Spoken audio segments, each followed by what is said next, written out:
Crime, malice, murder, I sentence you to life in confinement without parole. The following stories tell the tale of young parents who abandoned their voice of reason and did the worst. They took the lives of their newborn babies.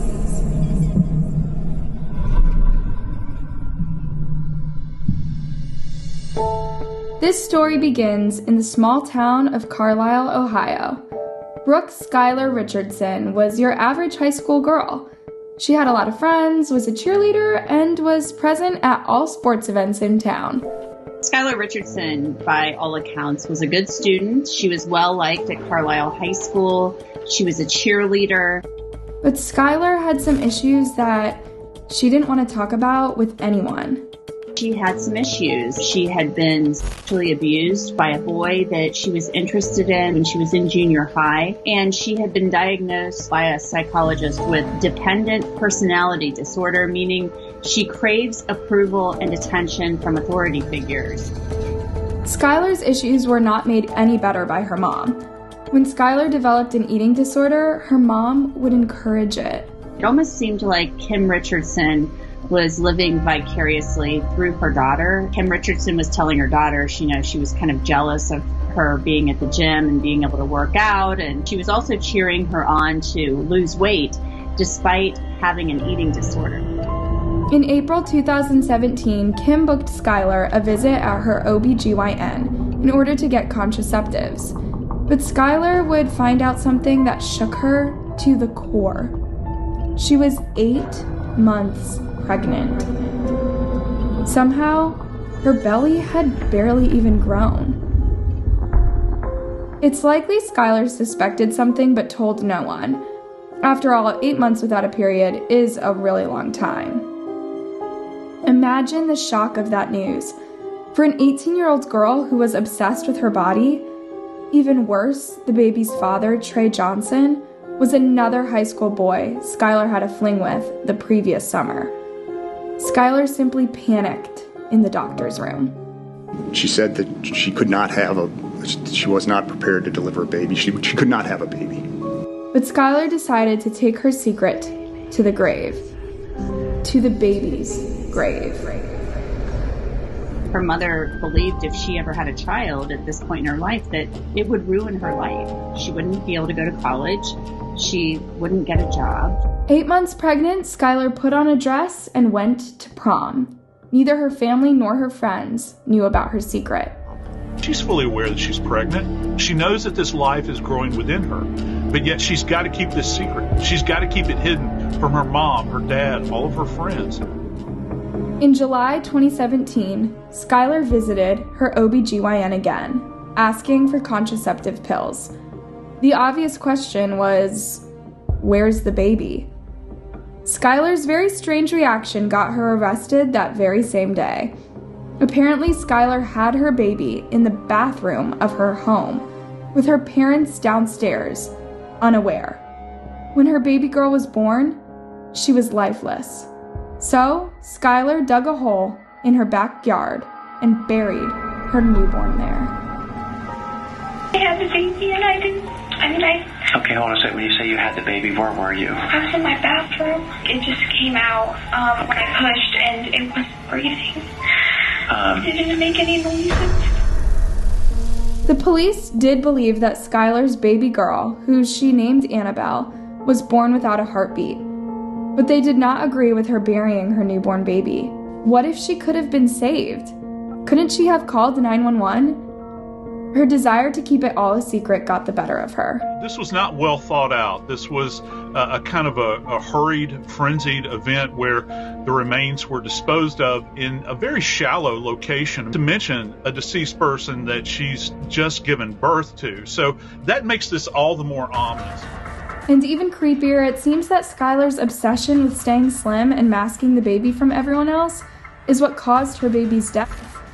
3 nights before giving birth, Skyler went to the prom in a tight dress. Skyler's case immediately made headlines throughout the country, triggering opposing reactions. On the one hand, people felt bad for Skyler, who had to go through this whole ordeal alone. scared of what her parents might say or do if they knew. On the other hand, people were enraged, calling her a baby killer and sending her and her family death threats. Skyler's friends and classmates would now line up in front of her house to take pictures, and they would mock her online, with others outright calling her for death. Her mother, Kim, remembers, "The worst nightmare. Our lives have been completely turned upside down." But Skyler's prosecutors pointed out her behavior right after giving birth. She was back at the gym as if nothing happened, working double hard to lose all the belly fat. She would even brag about her new look to her mom. However, when her parents visited her at the police station, it was Skyler's dad who was supportive. Her mom was worried about her neighbors' opinions of them. There's nothing. You go to jail. It's in the papers. It's everywhere. The neighbors have already called me. Chris already called me, and I know she was telling me that they're digging up stuff in her backyard. You're going to be on the news. How do you think Men's and Paps and Bill and Janet will feel? That's right. Shame your daughter amidst all of this.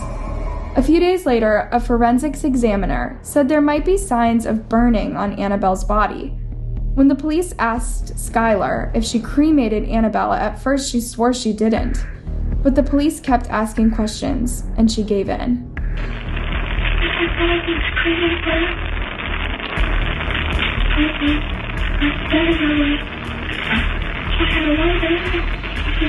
Then Skyler broke down and said she thinks she heard her baby making a gurgling noise, and it was then that she accidentally killed her by squeezing her too hard. It's okay. You were trying. Skyler was charged with aggravated murder, child endangerment, and gross abuse of a corpse. Skyler went to trial in September 2019, 2 years after the horrific ordeal.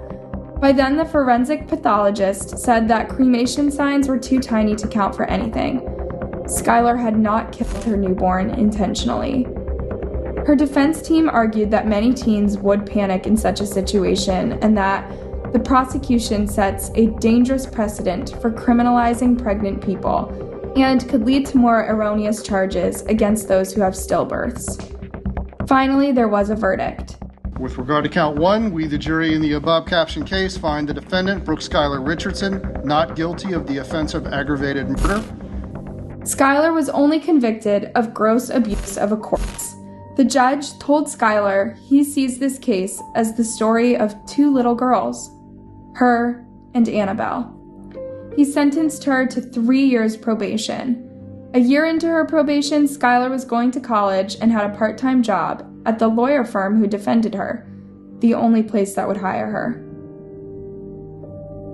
Seeing these, the judge acquitted her. Some people still see her as a monster who should have served time in jail. Others see the troubled child with unaddressed issues who is too scared of her parents to ask for help. What do you think?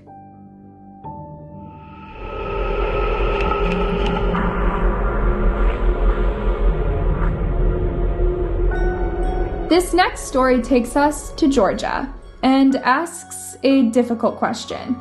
Should everyone have a baby?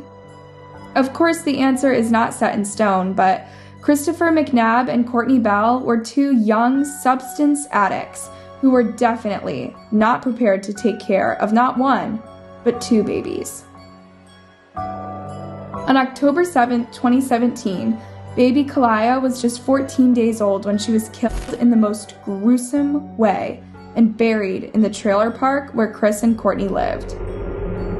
The infant had been bitten so badly that her baby teeth, which had not yet developed, stuck out through her gums. It was Courtney who called the police to tell them that her daughter was missing. Apparently, their eldest child, Clarissa, who was 2 at the time, woke her and Chris up to tell them Kalia was gone. Okay, the 2-year-old woke y'all up and told y'all that the baby was gone? Yes. Okay. She was kind of freaked out. When the police found the baby wrapped in a cloth and put under a log next to the trailer park, they started unraveling the whole story. Chris and Courtney were first cousins, and yet they had 2 children together. Their trailer park home was beyond filthy, Food and clothes could hardly be told apart. What's worse, the two were heavily addicted to meth. Courtney and Chris were in a car with Courtney's family when they were called and informed Kalaya's body had been found. Chris literally jumped out of the car and ran away. Courtney, on the other hand, lied to her family, saying Kalaya was found alive.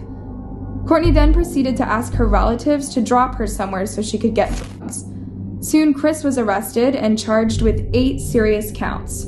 Courtney herself was indicted for second-degree murder and child cruelty. Raising 2 kids in a house is indeed a recipe for disaster. What followed was a lengthy and tiresome trial, with Chris being extremely impassive and trying to avoid any sort of sentencing. I mean, I haven't heard anything about a sentence. I was just commenting on that. I understand that. And I just wanted to know if you had anything you wanted to say to the court. I mean, I got a lot to say. I got a lot to say, but I'm not going to be able to say half of it. I don't know, because I don't know what you're going to say. I'm innocent. I didn't do it. Chris maintained his innocence for as long as he could. He insisted that just because he was fighting with Courtney, that doesn't mean he would kill their kids. He kept saying that the charges don't make any sense. I just don't understand how you find somebody guilty of doing something to a 15-day-old baby, because there was no evidence whatsoever that proved anything about me putting my hands on my kids. I've never done it, and I never would. Chris even said that he was beaten as a child, which is why he wouldn't do that to another child. Luckily, the judge knew all the evidence was there. His DNA, his running out of the car when he heard the body was found, and him being the only one with the motive to kill Kalaya. The judge played Chris with a question before giving him a sentence. Yeah, I'll ask you one simple question. You claim you're innocent, so you tell me what sentence the man or woman that you claim did this should receive. If you ever find out who did them, they deserve to be under the jail. Okay, so they ought to get the maximum sentence. Most definitely. Okay. On the crime of malice murder, I sentence you to life in confinement without parole. For Courtney, it was a more painful decision. Seeing pictures of her baby's lifeless body on a screen made her break down. I didn't do this. Courtney was sentenced for enabling the murder. It wasn't that you knew about the murder, it wasn't that you anticipated the murder, it wasn't that you planned the murder, any of those things. It was simply that you created an environment that caused your children to be put second and Mr. McNabb to be put first. The judge berated Courtney for choosing meth and ignoring her daughters, putting them in harm's way 24/7. It's a sickness, but I tried to be a good mama. I love my babies. The judge explained to Courtney that her idea of a good mother is not quite the norm. The problem, Miss McNabb, is that, like most criminals, you have this version of what a good mama is that is so far from the norm that, you know, you can go anywhere in this county, talk to anybody who's watching this and say, is it a good mama? Courtney had children with her cousin, and the two were using up so much meth, they simply weren't able to take care of their kids. Even more tragically, Courtney lived with a psychopathic criminal under her roof and had no idea. The cold way in which Chris continues to this day to maintain his innocence proves he was the worst person to raise a baby with.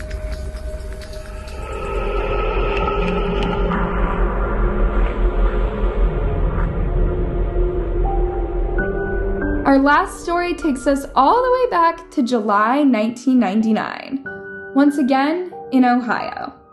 Scuba diver Carl Claren decided to go for a swim in a suburban Cleveland quarry near the new house he was building. As he drove along the shallow edge of the quarry, he noticed something unusual. There was a duffel bag, and I figured there was something in there, brought it up to the yard, unzipped it, and the leg and the foot fell out. It was worse, much worse. Inside the duffel bag, there was a baby boy with a wound and a head injury. The news quickly made headlines all around the country, and the police were convinced they were looking for a monster. Instead, they found the baby's 15-year-old cheerleader mom. This is Jessica Coleman. She was a cheerleader, she was a star athlete, an honor student, and only 15 years old when she gave birth to baby boy Hope. No one ever suspected Jessica could do something like that. Not even her parents. She was a role model for every young kid. She was a great sister. She had tons of friends. But at home, the situation was different. Her dad was very strict, but her mom was quite the opposite. My parents are divorced. When we were with my mom, you could pretty much do whatever you wanted. She's always been more comfortable in the role of a friend. When she was a high school freshman, Jessica started dating Tom, a senior and a popular basketball player. 5 months later, she started missing her period. To Jessica, that was the end of her life. It's as if within those few minutes that test registered, I felt like my life was completely taken away from me. Jessica told Tom about the baby, and the two made a pact to keep the baby a secret for as long as they could. Tom would even sit on Jessica's stomach every day to prevent the belly from growing. 9 months passed, and apart from Jessica wearing baggier and baggier clothes, no one noticed anything. One day when Jessica was at school, Jessica started getting awful cramps. She had her mom pick her up and drop her off at home. When I got home, I took some Tylenol and I went straight into my room and I laid down. My cramps started getting a lot worse. After being checked on a few times by my mom, I felt like I needed to use the restroom. And when I went to push, it's as if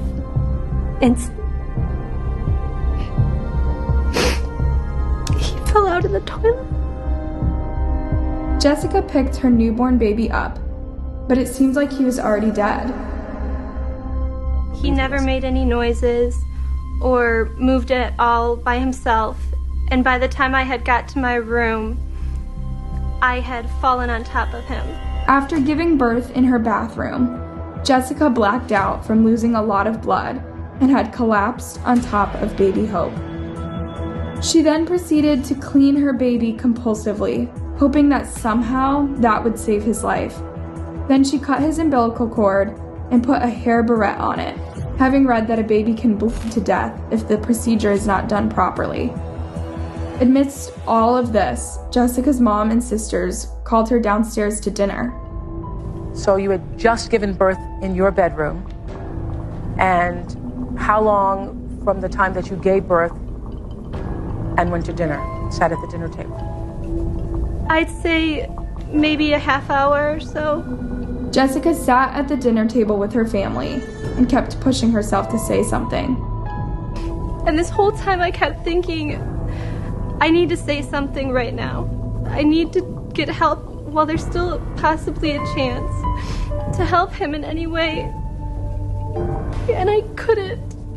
Panicked, Jessica went back upstairs and found her baby boy in the same state she'd left him in, unconscious. But Jessica wasn't sure if he was dead or simply unconscious and in pain. In a frenzied state, she figured it was best to end his pain rather than to leave him like that. I stabbed him. I stabbed him in the chest because I thought I was taking away his pain. Talking about the events now, Jessica knows none of it makes sense. She blames it all on panic. After stabbing her baby, Jessica put him in a duffel bag and hid him in her closet. The next day, she went to school. The next morning, I got up to get ready just like I would any other day.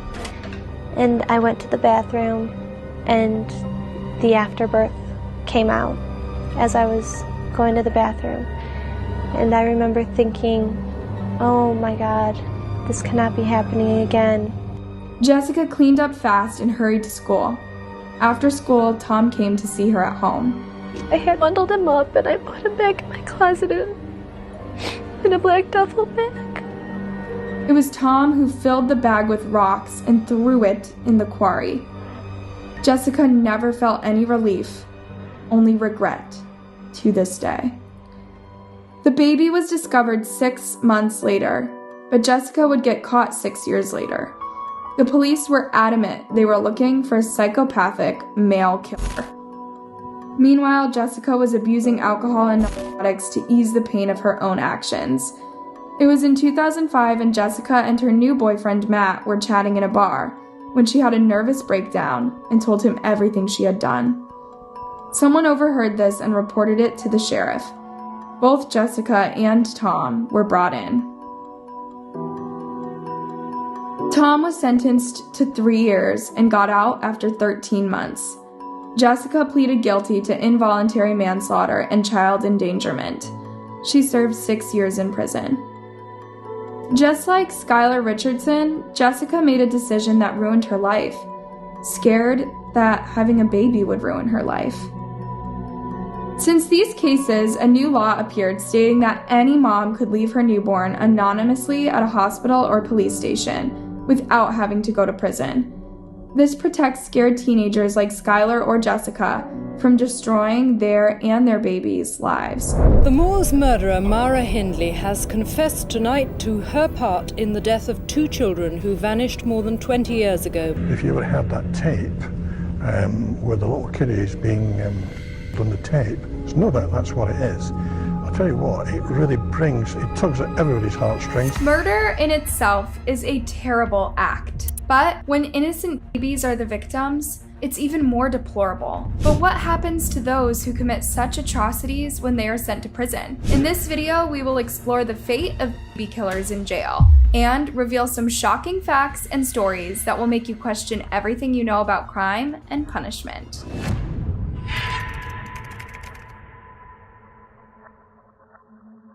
Parents are known to be caregivers. In fact, most parents would do anything to protect their children from harm. They would nurture them, comfort them, and love them unconditionally. But for 22-year-old Liam Dean from Wakefield, that wasn't the case. The young father couldn't even bear to hear the sound of his daughter's voice. And when he couldn't calm her down, he decided to silence her forever. Liam Dean had been dating Karen Bissett for a few months when she became pregnant with Luna. However, Liam wasn't pleased about becoming a father, but that didn't stop him from moving in with Karen and her mother at their home at Wakefield, where Luna was born on the 9th of July, 2017. Unsurprisingly, as soon as Luna was born, Liam started showing signs of resentment. He complained that her constant crying kept him awake and interfered with his plans. He also accused Karen of neglecting him and paying more attention to the baby, and soon became verbally and physically abusive towards her. On the night of July 10th, 2017, Karen was so exhausted from taking care of Luna all day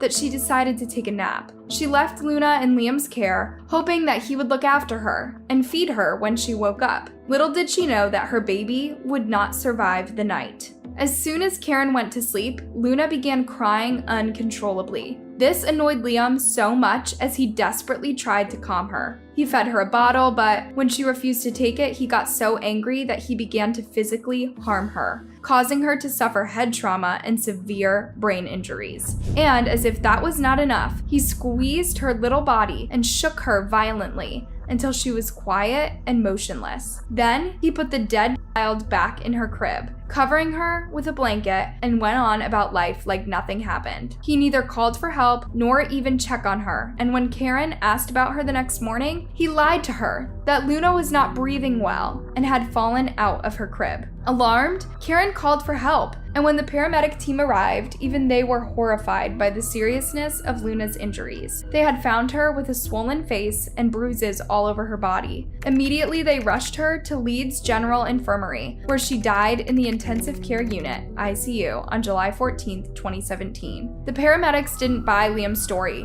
that Luna's injuries were caused by a fall because they noticed that the floor of their home was covered in a soft carpet, so they alerted the police. Liam was arrested and tried at Leeds Crown Court, where he confessed his actions and was convicted of murdering in October 2017. He was sentenced to life imprisonment with a minimum of 10 years and sent to HMP Leeds, a high-security prison with more than 1,000 inmates. Liam was placed in a cell with John Westland, a 29-year-old convict with a history of violence against women. On the night of November 11, 2017, the two men watched TV together until Liam fell asleep around 1 a.m. As Liam was sleeping, Westland used a broken bottle of aftershave to attack him and left him bleeding profusely on the bunk bed without calling for help. The next morning, prison guards found Liam's body covered in blood and glass shards, and it didn't take them long to find the perpetrator. Westland was Liam's inmate, and nobody else could have done Liam harm without his knowledge, so he was arrested and charged with murder.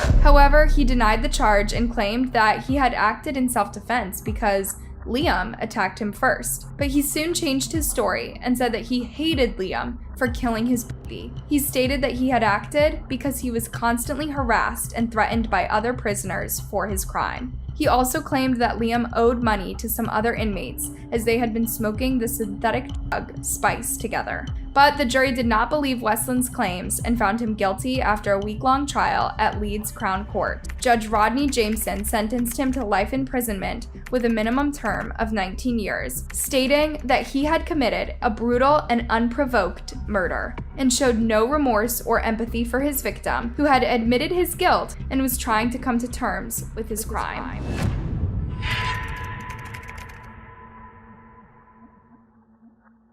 Liam Dean had only killed one child, and he was killed by a fellow inmate. So it may surprise you that Ian Brady and Myra Hindley had killed 5 children, but died natural deaths. How so? Ian Brady was born on January 2nd, 1938 in Glasgow, Scotland, to Margaret Peggy Stewart, an unmarried tea-room waitress. From an early age, he displayed troubling behavior and developed a fascination for violence and sadism. In fact, he was infatuated with Nazi ideology and dark literature, and these perhaps contributed to his distorted mindset. As a teenager, he twice appeared before juvenile court for housebreaking, left school at the age of 15, and took a job as a tea boy in a shipyard in Govan. Shortly before his 17th birthday, Brady was sentenced to 2 years in a boar stall for training and sent to Strange Ways for 3 months after he was caught with a sack full of lead seals he had stolen and was trying to smuggle out of the market. On the other hand, Myra Hindley was born on the 23rd of July, 1942 in Manchester, England. Unlike Brady, she didn't have any weird fantasies and grew up as a modest woman. Sadly, this changed as soon as she met Brady. She was so infatuated with Brady that she was willing to participate in the abductions and murders just to please him. So, between July 1963 and October 1965, Brady and Hindley kidnapped and murdered 16-year-old Pauline Reed, 12-year-old John Kilbride,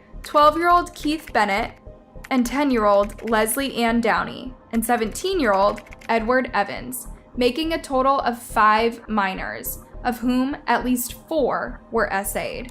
Brady and Hindley used a variety of methods to lure their victims, often offering rides or pretending to have accidents to gain their trust. Once captive, the children were subjected to unimaginable torment, including SA, torture, and strangulation, after which they were buried on Saddleworth Moor or carelessly dumped in shallow graves elsewhere. Thankfully, they were arrested in October 1965, and thanks to the courage of Hindley's brother-in-law, David Smith, who witnessed Brady killing Edward Evans. Soon, the police uncovered evidence linking the couple to other murders, and in April 1966, they were tried at Chester Assizes. Their trial lasted for 14 days and attracted significant attention from national and international journalists, with many booking most of the city's hotel room. Unlike the culprits, the court cared for the human lives and equipped the courtroom with elaborate security measures, including bulletproof glass in the dock to protect them. During the trial, the couple were charged with the murders of John Kilbride, Leslie Ann Downey, and Edward Evans. However, they both pleaded not guilty, though Brady admitted to striking Edward Evans with an axe, but claimed someone else had killed him. Hindley, on the other hand, denied knowing anything about the photos that the police found near the gravesites of their victims, But when a tape recording that captured her and Brady's voices were played, she admitted to being cruel towards Leslie Ann Downey, but claimed it was because she feared someone might hear her screaming. She also provided explanations for her whereabouts during the murders, but maintained her innocence. On the 6th of May, 1966, the jury found Brady guilty of all 3 murders and Hindley guilty of the murders of Downey and Evans. At that time, the death penalty was abolished, so they were both sentenced to life imprisonment. Brady received 3 concurrent life sentences, while Hindley received 2, along with a concurrent 7-year term for harboring Brady, knowing he had murdered John Kilbride. Following his conviction, Brady was moved to HM Prison Durham, where he initially requested solitary confinement. But after being diagnosed as a psychopath in November 1985, he was transferred to the high-security Ashworth Hospital in Maghole, Myerside. Brady knew he had done something terrible and made it clear that he did not wish to be released from prison. In fact, he repeatedly asked to be killed. But when that wish wasn't granted, he spent years writing to people outside the hospital, including Lord Longford and various journalists, expressing his unhappiness with the conditions at Ashworth. He also went on a hunger strike and had to be force-fed. In 2001, he wrote a book called The Gates of Janus about serial murder, and later, while he was recovering in the hospital, he tried to go back to prison so he could starve himself to death, but he failed. He would eventually die in May 2017 due to restrictive pulmonary disease, which limited the amount of air that his lung could hold. He had served 51 years. As for Myra Hindley, she stopped claiming her innocence and confessed to all her crimes in 1987. The Moors murderer Myra Hindley has confessed tonight to her part in the death of 2 children who vanished more than 20 years ago. She made several attempts to appeal her life sentence, but was rejected every time. Before that, she ended her relationship with Brady in 1971 and began another with Patricia Cairns, one of her prison warders. They both tried to escape, but failed, and in 1985, her prison sentence was increased to 30 years, and Prime Minister Margaret Thatcher said that she would never be released because she is likely to cause more harm if she is allowed back into society. The Prime Minister's wish was granted, and Hindley was never released from prison as she died in November 2002 from bronchial pneumonia at the age of 60. Myra Hindley, probably the most hated woman in Britain, is dead. The Moors murderess died of a chest infection after 36 years in jail.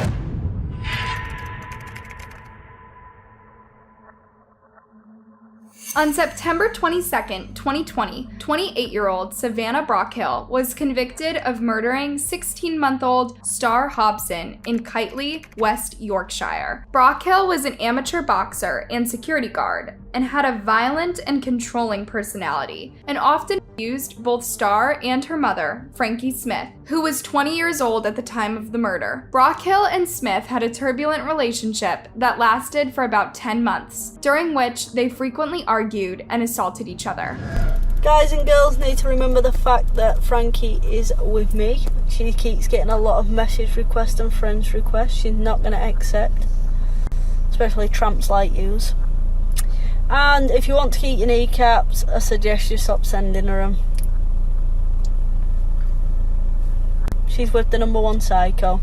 They also neglected and mistreated Star, who suffered from various injuries including fractures, bruises, and brain damage, which were mainly inflicted by Savannah. She also filmed videos of Star falling off a chair or being punished for no reason, and then posted them on social media with funny effects and music. Once, she was contacted to guard a recycling plant at an industrial estate in Doncaster after work hours, and sometimes she would take Star with her and physically abuse her. In fact, a CCTV footage had captured her beating Star 21 times. Surprisingly, all of this happened in Smith's presence, but she did nothing to stop Savannah or protect Star in any way. She was so obsessed with Savannah and afraid of losing her that she didn't care what happened to Star. A day before Star's death, Savannah had been captured dragging Star through part of Bradford because she was crying and refusing to walk. Because of how badly she was crying, Smith suggested that they take Star to the hospital for treatment, but Savannah brushed it off, saying that Star was only throwing a tantrum. On the day of the murder, Savannah had probably decided decided to test her boxing skills and had seen Star as a punching bag that she delivered a hard blow. So hard that it could be compared to the impact of a car crash. But instead of calling for help immediately, Savannah and Frankie spent 11 minutes trying to revive Star with Google's help. They Googled how to bring a baby out of shock. When that didn't work, they had no other choice but to call for an ambulance. When the ambulance arrived, they rushed Star to the Airedale General Hospital, where she sadly suffered cardiac arrest and died. Due to the severity of her injuries, the police were called and they immediately began questioning Savannah and Frankie. Savannah lied to the paramedics and told the police that she was not in the room when Star collapsed, and sadly, Frankie chose to cover up for her. Unconvinced, the police ran a post-mortem examination and discovered that Star had died from more than 30 severe abdominal injuries caused by violent assault. Shortly after that discovery, Savannah was arrested and charged with murder in November 2020. The prosecution argued that Brockhill had abused Star for a long time and killed her in anger, but the defense argued that Star's injuries were accidental and that Brockhill loved her. Savannah followed the path of her defense and denied the charge, but the jury didn't buy her story. They found her guilty of murder, and on December 15th, she was sentenced to life imprisonment with a minimum of 25 years. Frankie Smith was also given an 8-year prison sentence for failing to protect Star and participating in some of the activities that led to her death. She had also refused to seek medical help for Star's injuries or contact the authorities, despite several complaints from concerned family members and friends.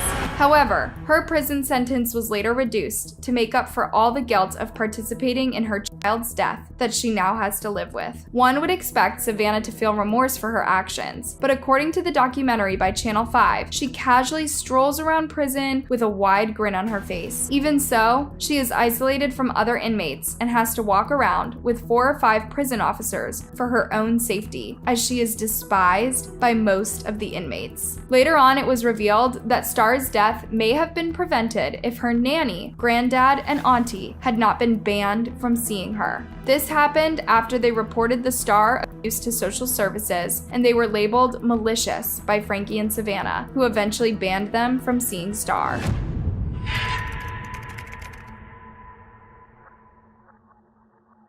Just like parents, nurses and caregivers are supposed to heal rather than kill. But apparently, Beverley Allitt didn't believe that narrative. She was born October 4th, 1968 in Grantham, Lincolnshire, UK, and she worked as a pediatric nurse at Grantham and Kesteven Hospital in the period between 1991 and 1993. During that time, she caused the death of 4 infants and serious harm to many others. Those children were admitted for minor illnesses or injuries, such as chest infections or falls. But instead of following the standard treatment process, Allitt injected them with insulin overdose or air bubbles, causing them to go into cardiac arrest, which eventually ended their lives. She often appeared to be caring and attentive to the children and their families, and sometimes alerted the staff when children collapsed or went into cardiac arrest. But since she was the only nurse present during all of the attacks, the hospital staff began to suspect her. So the police were called in after the death of Allitt's 4th victim, 15-month-old Claire Peck, who suffered 2 cardiac arrests while being left alone with her. She was arrested after the police searched her home and found a syringe, a hospital pillowcase, and an allocations book that showed which nurse was assigned to each child and when. They also found traces of insulin and potassium in some of the victims' blood samples. Even after all these, the police could not fathom how she had committed those crimes until she was diagnosed with Munchausen syndrome by proxy, a psychological disorder that causes a person to harm others, usually children, to gain attention or sympathy. Upon further investigation, it was also discovered that Allitt had a history of self-harm and attention-seeking behavior. As a child, she would apply bandages and casts, even though she wasn't wounded, just to draw attention to herself.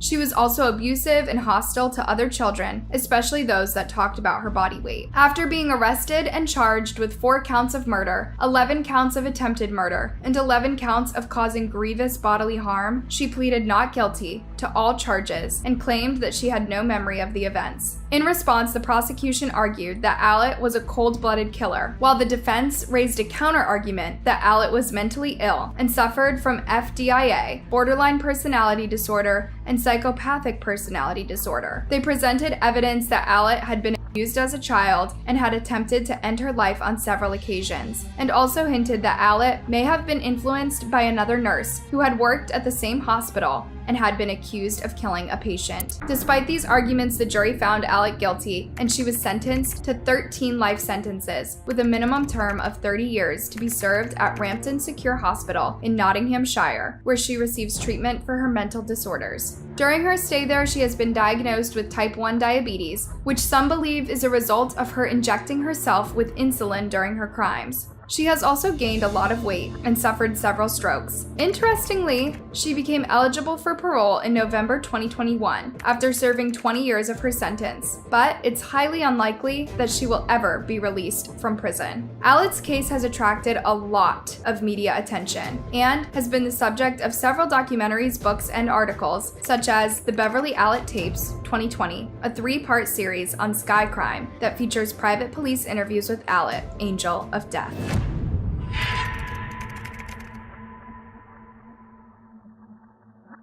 In the period between 1989 and 1999, Kathleen Folbigg had reportedly killed her children, Caleb, Patrick, Sarah, and Laura, while they were still infants. The first death happened in February 1989, when Caleb Gibson, who was only 19 days old, was found dead in his crib. It happened again in 1990 when Patrick Allen died of epilepsy and cortical blindness at only 4 months old. In search of a fresh start, Kathleen and her husband, Craig Gibson Folbigg, relocated to Thornton, New South Wales, but this did not stop Sarah Kathleen, their third child, from dying at 10 months old in August 1993. Despite the grief, the couple welcomed their fourth child, Laura Elizabeth, in 1997. But fate was unkind once more. Laura died at 18 months old in February 1999 due to myocarditis, an inflammation of the heart muscle. Caleb was first suspected to have died of natural causes, or sudden infant death syndrome, SIDS, but after 4 consecutive deaths, her husband decided to involve the police. They searched the couple's house and found Kathleen's diary, where she had written about her terrible life and losing control with Laura. She also wrote that Sarah had left with a bit of help, and that Patrick was a fairly good-natured baby, considering the pain he went through. Based on those entries, she was charged with 3 counts of murder, 1 count of manslaughter, and 1 count of inflicting grievous bodily harm. Her defense team, on the other hand, presented evidence from medical experts who testified that there was possible natural explanations for the deaths of her children, such as genetic disorders or infections. They also challenged the statistical evidence used by the prosecution and pointed out the lack of physical evidence or eyewitnesses. Yet, the jury wasn't buying into their story, and to crown it all, Kathleen's husband Craig testified against her, saying that the content of her diary was disturbing and suspicious. But even though Kathleen maintained her innocence and appealed to the court that the content of her diary was misinterpreted, she was arrested in April 2001, and after several trials were held, the jury declared her guilty in 2003 and sentenced her to 40 years in prison with a minimum term of 25 years. Unwilling to give up, Kathleen appealed her conviction several times, but each time she tried, it was declined. However, in 2015, her sentence was reduced to 30 years with a minimum term of 18 years. Additionally, a group of medical experts appealed to the NSW governor in 2018 to grant Kathleen a judicial review of her case based on new scientific evidence that revealed that Kathleen and her children had inherited rare gene mutations that could impair their heart function and breathing. They also challenged some of the medical evidence used at trial as outdated or inaccurate. However, a judicial investigation in 2019 dismissed the new evidence as irrelevant and unreliable and reaffirmed Kathleen's guilt. It also relied heavily on Kathleen's diaries and behavior as evidence of her guilt, despite her lawyer's objections that the inquiry was biased and flawed.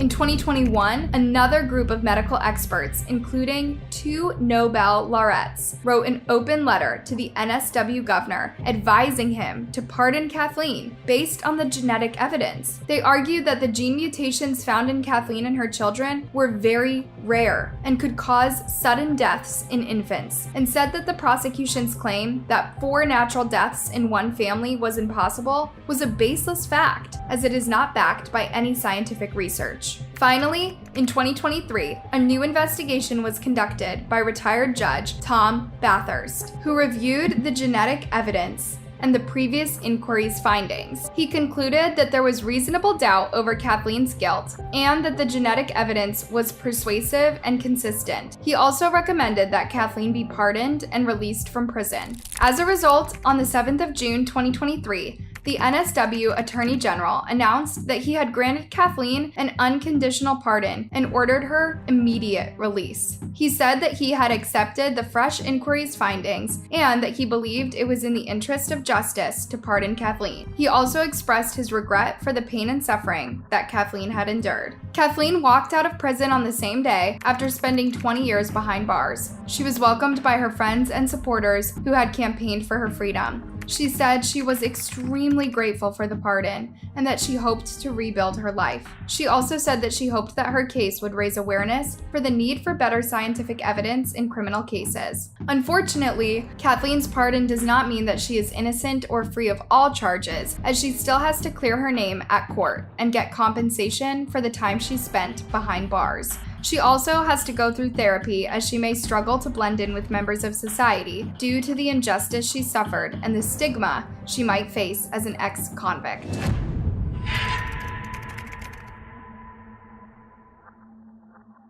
In prison, child murder is an unforgivable sin, and those who commit such crimes often face harsh consequences, sometimes even losing their lives at the hands of a fellow inmate. Shockingly, this is not the case for Kirsten Berry, a young mother from Florida who was charged with child neglect and first-degree murder, as well as allowing the death of her 9-week-old son, Chance Walsh. On December 15, 2015, she had watched her husband, Joseph Walsh, shove a baby wipe down Chance's throat and had done nothing to stop the abuse. Instead, she watched him as he struggled to breathe and eventually died. Then she picked him up and placed him in a crib where he was left to decompose for more than a week before Joseph decided to bury him. Of course, we'd expect that they loved him enough to give him a kind burial, but they didn't. They carelessly buried him among garbage in a shallow grave in a wooded area of the North Port in Sarasota. And when that was done, they went on about their lives like they had not just buried a child. They traveled to South Carolina, where they were eventually caught and brought before the court. Apparently, Kirsten was used to the feeling of losing her children, as, according to her mother, she had given birth to 2 children before Chance, but none of them were in her custody. She traded her first for some money and a car, despite the fact that her immediate family members wanted to adopt him. Also, her second child, Dwayne,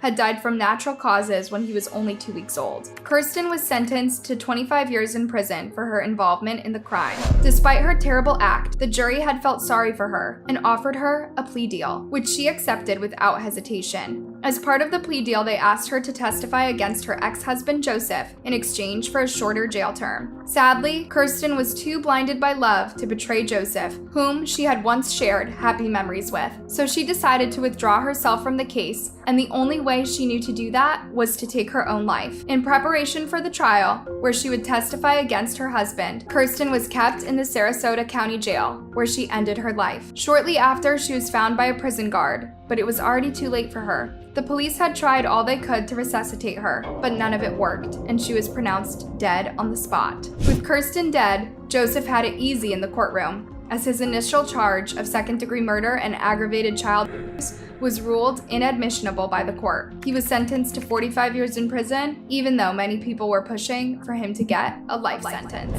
Life behind bars. That was the sentence handed down today to the Oregon woman accused of killing a Maryland mother for her unborn child. Korena Roberts pleaded guilty to killing Heather Snively last year and cutting the baby from her stomach. The placenta thing. But do you know? But it was already bleeding when it was getting. But that placenta. That's what they said that. I know, but the placenta. Yeah. Carries parental DNA. Okay. Okay. That DNA that's in that placenta. They can get DNA from the parents of that placenta, and it shows exactly who the parents are. She picked it up and she smashed it over my head, and that's when I held up my hand. I said, I don't know why you're doing this. I love you. And she said, if you love me, you'll let me do this. And then she stuck it into my neck. It's hard to imagine the pain of desperately longing for a child, but not being able to get pregnant. until it is something a woman experiences themselves. But few people are so desperate for a baby that they would ever even consider going to such drastic and horrific lengths as the 3 women in this video did. The following stories tell the tale of 3 incredibly shocking stories of babies being cut from the womb of their own mother. Stay tuned.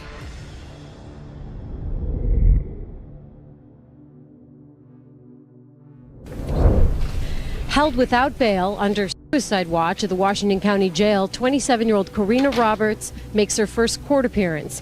Investigators say she murdered 21-year-old Heather Snively, who was 8 months pregnant, and sliced open her womb to steal the baby. Heather's mom says her daughter met Korena Roberts on the website Craigslist, and that Heather thought she was going to Roberts' home to exchange baby clothes. This is a truly disturbing case of a twisted, evil woman who was willing to do whatever it took to keep her live-in boyfriend from leaving her, even if it meant taking the life of someone else in the process. The victim in this case is a young woman named Heather Snively. It was the spring of 2009, and Heather and her fiance, Chris Popp, had just recently moved to Beaverton, Oregon, in hopes of it being a safe place for them to start their family. Heather was expecting their first child, a little boy, in just a very short period of time. They were extremely excited to meet their son, and had already chosen his name, John Stephen. As a very young couple, and this being their first child, Heather and her fiance were pretty much starting fresh when it came to gathering baby supplies. They needed to try to save as much money as they could to use towards their future, so Heather had challenged to find what she could get for a good price and buy secondhand if possible.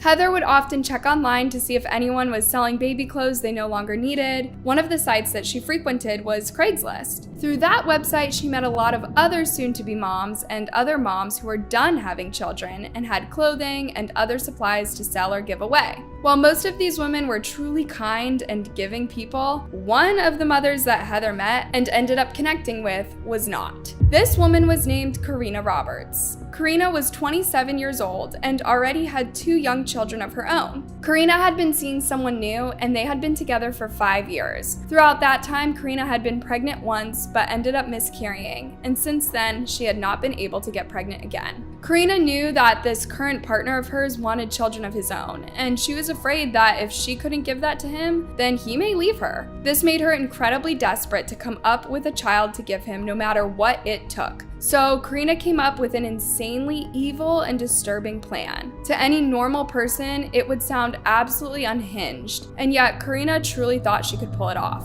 The plan started with Korena going out of her way to become good friends with Heather. After all, this was Heather's first time being pregnant, and she had already been through it twice before. The two started talking online and over the phone. Then one day, Korena went to her boyfriend and told him that she had some very exciting news. She was pregnant again, but there was one major problem. Korena wasn't actually pregnant. It was a lie, and part of her grand scheme to keep her boyfriend around. Korena didn't just tell her boyfriend that she was pregnant, but she told everyone around. She wanted everyone to know. As time went on, Korena started displaying some signs of a typical pregnant mother, so much so that people didn't suspect that anything was off. She was gaining weight, taking prenatal vitamins, and watching a lot of videos to prepare for her birth. She even started making some of her own baby clothes by hand. Meanwhile, she and Heather continued to talk, and even met a couple of times in person. Some of Korena's neighbors would see her and Heather taking walks around the property as Heather grew closer to her due date. Then came the tragic day of June 5th, 2009. It started out like any other. Heather told Chris that she was meeting up with Korena to exchange some baby clothes. She was very happy, her due date was approaching quickly, and she gathered up much of her supplies. She kissed her fiance goodbye and headed off. Tragically, that would be the last time he would ever see Heather alive again. On that particular day, Heather and Korena had gone out shopping together. When they were done, they headed back to Korena to sort through the different baby things that they had gotten. Not long after they arrived at the home, Heather went to use Korena's restroom real quick. This was the moment that Korena decided it was time to follow through with her evil plan. After all, little John Stephen was expected any time now, and this might be her last chance. So while Heather was still in the bathroom, Korena hurried to grab her weapon of choice,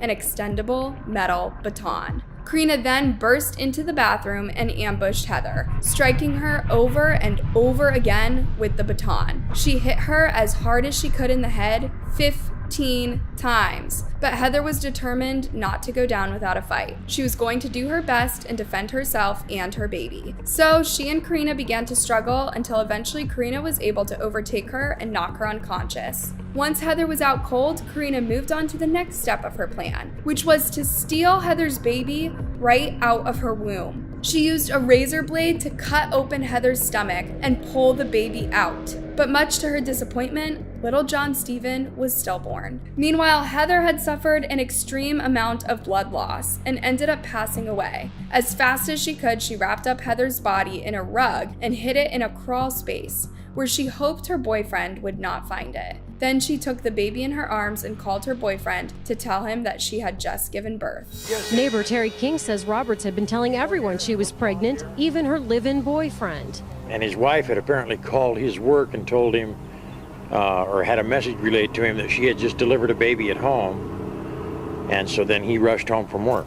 When Korena's boyfriend got home, he found her sitting inside the bathtub with water running. He immediately called 911 to get the baby some help, but the baby had already passed away. It wasn't until paramedics arrived and the baby was taken to the hospital to be examined that doctors realized that she was lying. This was not Korena's baby. This baby belonged to someone else. How did they know this? Well, they insisted on examining Korena because she had told them that she had just given birth. Even though she had been hesitant at first, she eventually agreed. As soon as the doctors examined her, they realized that her tubes were tied. This meant that it wasn't even possible for her to have given birth. Yet here she was, trying to pass off this baby as her own. So detectives went out to Korena's home, and sure enough, they discovered Heather's body. It was clear that her stomach had been cut open and her baby stolen. Soon after, Korena was arrested and charged with Heather's murder. But to everyone's shock, it was determined that she was probably not going to be charged for the death of John Stephen. Friday, investigators say Roberts and her boyfriend called 911 saying she'd just given birth and the baby wasn't breathing. The baby died, and at the hospital, doctors determined Roberts was lying. Sheriff's deputies searched her home and found Heather Snively's body stuffed in a crawl space, her 8-month-old fetus missing from her body. And the district attorney now says Roberts may not be charged with the baby's murder. Even though Heather was far along with her pregnancy and would have likely given birth to a healthy baby boy if not for what Korena did, it was not expected that the court would recognize that John Stephen was a person. Oregon, in order to have a homicide, it has to be a living human being, so that is a central issue to what charges, if any, can be levied for the child. So if the baby never took a breath outside the womb, it's not considered a living being? Most likely that would be the case, yes. Obviously, this ended up stirring up quite a bit of controversy. The case is certainly renewing the debate over how our state handles pregnancy-related violent crimes and how they're prosecuted. Anti-abortion groups have focused on personhood amendments in the past, which would have defined a fetus in the womb as a person. All attempts have failed, though, including the most recent in 2014, with more than 60% voting it down. It was ultimately going to come down to a judge's decision as far as whether or not Korena could actually be charged with John Stephen's murder, or if she could at least be charged with kidnapping for taking the child out of its mother's womb. If prosecutors in this case were able to use a kidnapping theory to secure charges for 4 counts of aggravated murder, the defense had argued that wasn't applicable because the infant was unborn, but still a judge ended up upholding those charges in addition to 2 counts of first-degree robbery. So ultimately, the judge ended up ruling against the defense and in favor of the prosecution, which was bad news for Korena. This meant that her situation was going to be even more dire, and now there was a good chance that she could face the ultimate sentence of death for her disgusting crime. But if she ended up being offered a plea deal, if she decided to take it, prosecutors would take death off the table. She ended up deciding to take it. Life behind bars. That was the sentence handed down today to the Oregon woman accused of killing a Maryland mother for her unborn child. Korena Roberts pleaded guilty to killing Heather Snively last year and cutting the baby from her stomach. While in court, Korena kept her replies to the judge very brief and cried almost the entire time. She told the judge that she wanted to take responsibility for what she had done. I'm taking responsibility because I am guilty. Korena Roberts cried and visibly trembled as she pled guilty to aggravated murder. It means she'll go to prison for the rest of her life. Heather's family would have liked to have seen Korena receive death for what she did, but they believe that life without parole is the next best thing because it will mean that she will never be free again and she won't be able to hurt anyone else. 10-year-old Roberts will have no possibility of parole and cannot appeal her conviction. I felt this was the best punishment for her for this situation, because she won't ever get out. Heather's fiance, Chris, lost the love of his life and his son all at the same time because of Korena's heartless actions. You come out to a place for a fresh beginning, and to have something so tragic happen with such good intentions. In court, Chris took his time to make a victim impact statement about how Korena had destroyed his life and taken away everything that meant the most to him. During the hearing, Chris directed his comments at Robert, saying, "I hope you remember what you did for the rest of your life." Snively's father, Kevin, said the entire family is deeply affected by the loss of his daughter and his unborn grandson. I don't think there's a father in this world that can understand this, except for a father that's lost a daughter and a grandson. Do you think that life without parole is a fair sentence in this case, or should Korena have had to pay for her life for taking Heather's? Let us know what you think.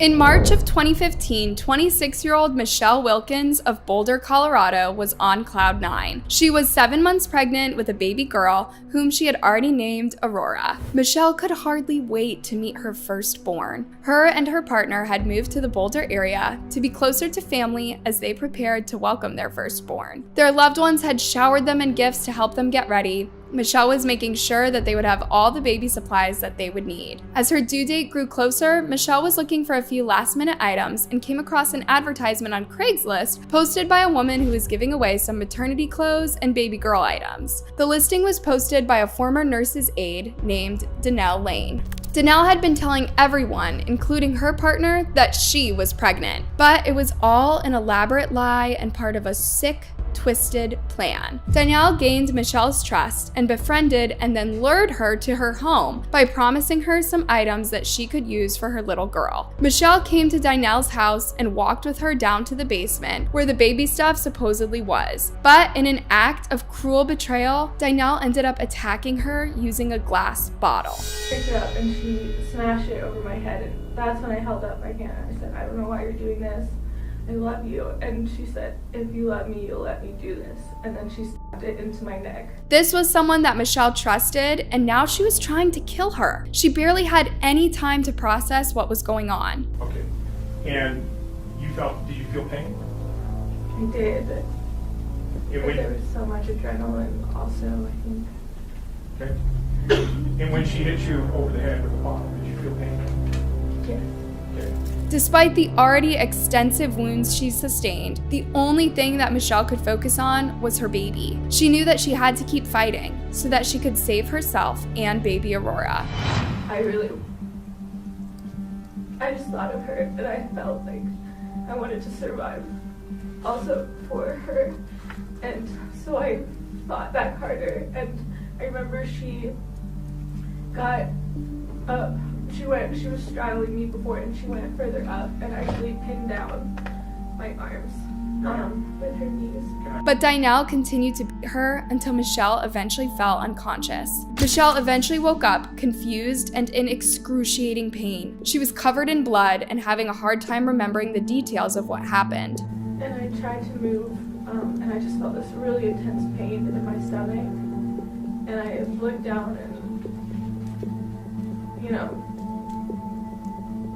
I just saw this really big cut across my stomach, and I pulled my pants were high-waisted pregnancy pants, so I pulled them up, and I started looking around the room. Things started coming back about how she had attacked me. So I kind of started thinking maybe she's still in the house. Even though she was in so much pain that she was barely able to stay conscious, she mustered the strength to grab a phone and call 911. Tell me what happened. She cut me. Who cut you? I don't know. What is the suspect's name? I don't remember. The problem was that Michelle wasn't exactly sure where she was, and this made it hard to give the dispatcher an address to send the paramedics and law enforcement to. She cut you at? I'm pregnant. In my stomach. I'm afraid. She cut you in your stomach? I'm pregnant. But Michelle stayed awake and stayed on the phone with the 911 dispatcher until eventually she heard the sound of help finally arriving. Stay on the phone with me, okay? Don't go to sleep. We got everybody in the way. They're trying to find you now. I heard the doorbell ring. I heard the doorbell ring. Is that them? Help. Help. Meanwhile, Dynel had already arrived at the hospital after being taken there by her partner. Her partner had gotten home and found her covered in blood and holding a baby that was not breathing. But it didn't take long for the doctors to put 2 and 2 together and realize that Dynel had not given birth and baby Aurora was not hers. Doctors were able to save Michelle's life, but tragically, little Aurora did not survive. When did you first realize that you were no longer pregnant with the boy?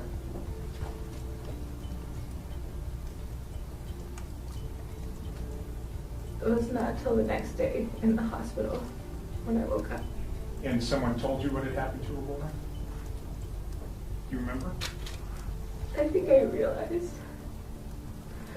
But I still asked Dan when we were in the hospital when they pulled all the tubes out. She tearfully recalled the moment that her partner confirmed the truth that she already knew deep down in her heart.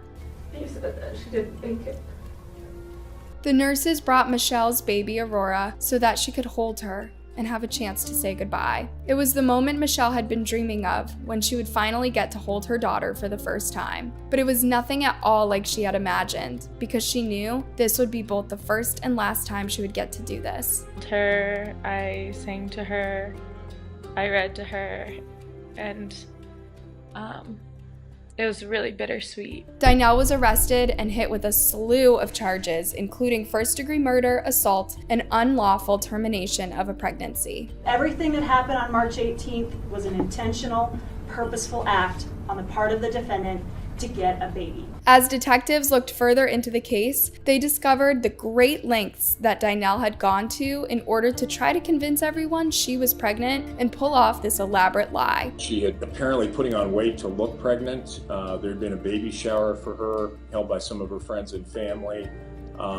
It was clearly an obsession for her. After a dramatic trial, the jury eventually came to a decision for the verdict in this case. It was the news that everyone had been waiting for. The jury find the defendant guilty. Earlier this week, Dynel Lane was found guilty of all charges. While in court hearing her sentencing, Dynel wept openly. This was a drastic difference from how she appeared throughout the trial, which was, for the most part, cold and unemotional. This was something that Michelle would later call her out for, saying that her tears were only tears of self-pity and not of remorse for what she had done. While giving her victim impact statement, Michelle put up an enlarged photo of Aurora that was taken during the very short amount of time that she got to spend with her. I did not learn until the trial just how many opportunities you had to do the right thing and then chose not to.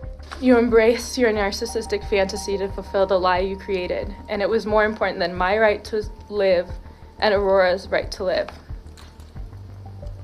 This is a picture of her. She addressed her child's killer directly, saying that she believed that she no longer deserved the right to live among society and hoped she would get the maximum sentence possible. But I fervently hope that you use the rest of your time on this earth with meditation and prayer to help you come to terms with what you have done. It is your only chance for healing the hurt that you have caused. Michelle got the justice she was hoping for when Dynel was ultimately sentenced to 100 years behind bars. But she says it will take time and a lot of healing before she can fully process this heartbreaking and shocking loss that she has experienced. The thing that I've really felt consistently in the wake of all of this is just complete disbelief and complete shock that someone could do that and that I would be the victim of that.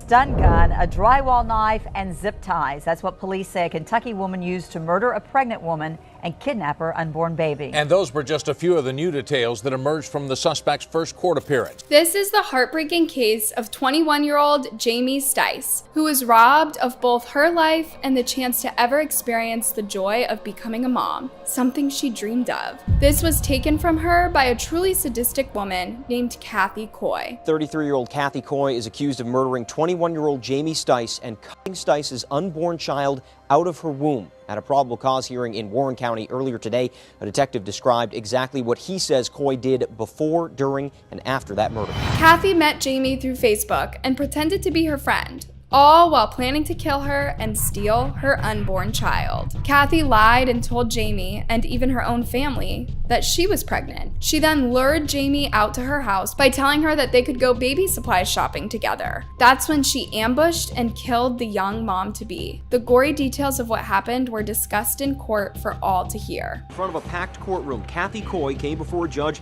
for the first time. She's charged with murdering Jamie Stice and kidnapping the pregnant 21-year-old's unborn child. Coy was in tears even before a detective began to outline the case against her. It didn't take Detective Chad Wynn long to determine that something was very off about Kathy Coy. She had a hard time keeping her story straight and from the beginning was very defensive, angry, and suspicious looking.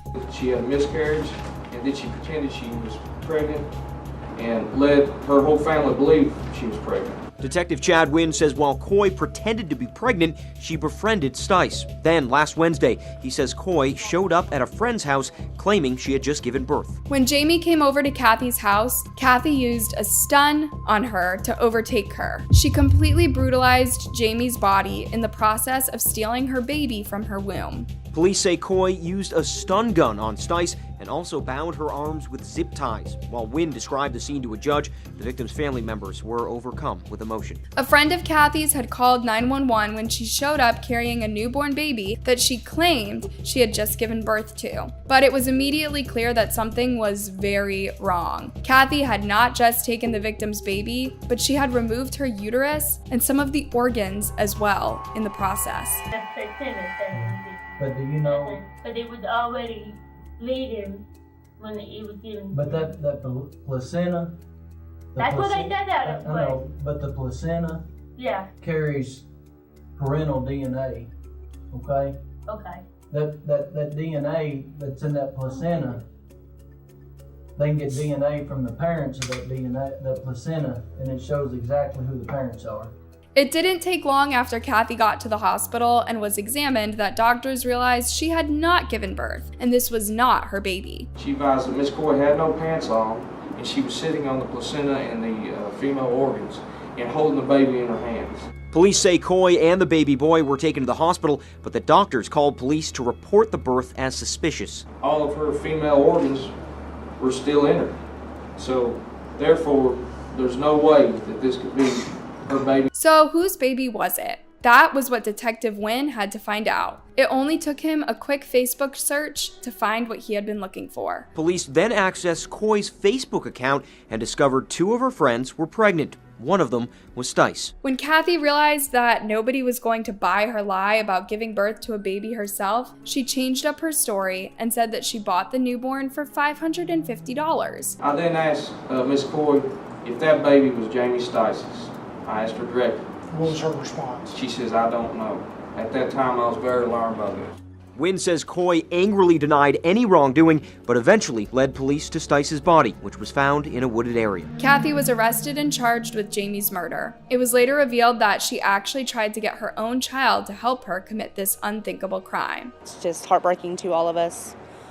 And what she done to her was sick, and she was robbed of being a mom.